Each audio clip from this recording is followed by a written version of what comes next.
আজকের গল্পটা হচ্ছে আমরা এই প্রথমে সাজেক ভ্যালিতে আসলাম। তো এসে যা দেখলাম আপনাদেরকে একটু দেখানোর চেষ্টা করছি।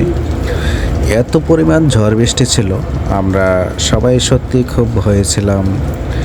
আর এতটাই আতঙ্কে ছিলাম, আমাদের যে কটেজগুলো থাকার এখানে খুবই খুবই একটা ভয়ানক পরিবেশ সৃষ্টি হয়েছিল। যেটা হচ্ছে বাতাসটা এতটাই তীব্র ছিল রাতের বেলা, আমরা সবাই মোটামুটি অনেক ভয় পেয়ে গিয়েছিলাম।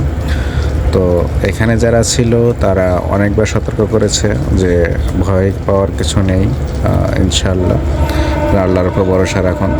কিন্তু ওনারা নিজেরাও বলেছে যে আসলে এরকম পর্যায়ে কখনো হয় না।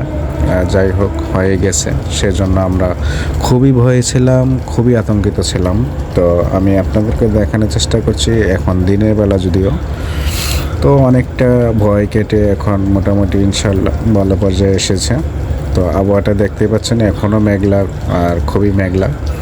তো আমরা অবশ্যই আসার সময় শ্যামলিয়ানার সার্ভিসে চলে আসছি। এটা খুব ভালো একটা সার্ভিস আমরা পেয়েছি। আর এটা নাকি স্লিপারের মধ্যে এই প্রথম শ্যামলি ছাড়ছে। তো যাই হোক, আমরা এটাতে আসলাম।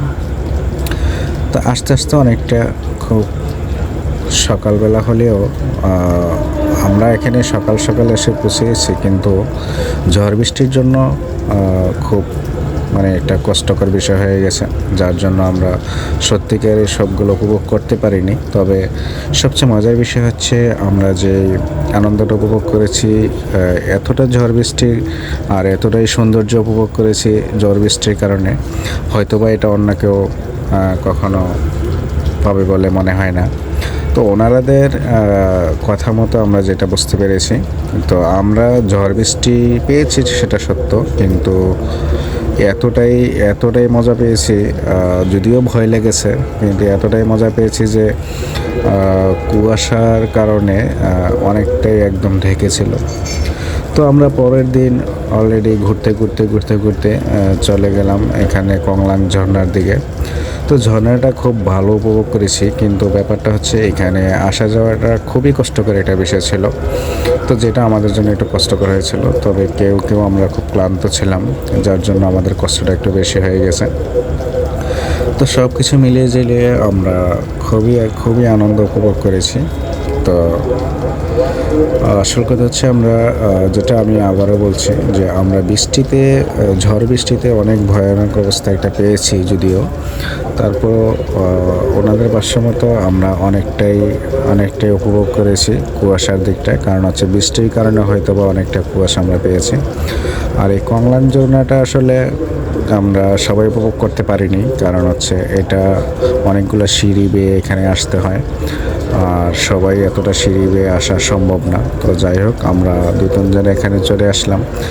আসার পর আমরা যতটা উপভোগ করেছি, আমরা অবশ্য পানিতে ভিজিনি, যার জন্য আমরা দূর থেকে একটু উপভোগ করেছি, আর আমি আপনাদেরকে দেখানোর কিছু চেষ্টা করছি। তো যাই হোক, এই জন্য আমাদের আনন্দটা সবাই ভাগাভাগি করে নিলাম। তো এই পর্যন্ত সবাই ভালো থাকবেন, সুস্থ থাকবেন, আর আমাদের পেজটিকে অবশ্যই ফলো দিয়ে রাখবেন। আমরা নতুন কিছু ছোট গল্প নিয়ে হাজির হব আপনাদের সামনে, আর সবাইকে শোনার মতো সিস্টেম করে দিবেন, সুযোগ করে দিবেন। এই পর্যন্ত সবাই ভালো থাকবেন, সুস্থ থাকবেন। আল্লাহ হাফেজ। দেখা হবে আবারও কোনো পরবর্তী ভিডিওতে। বাই।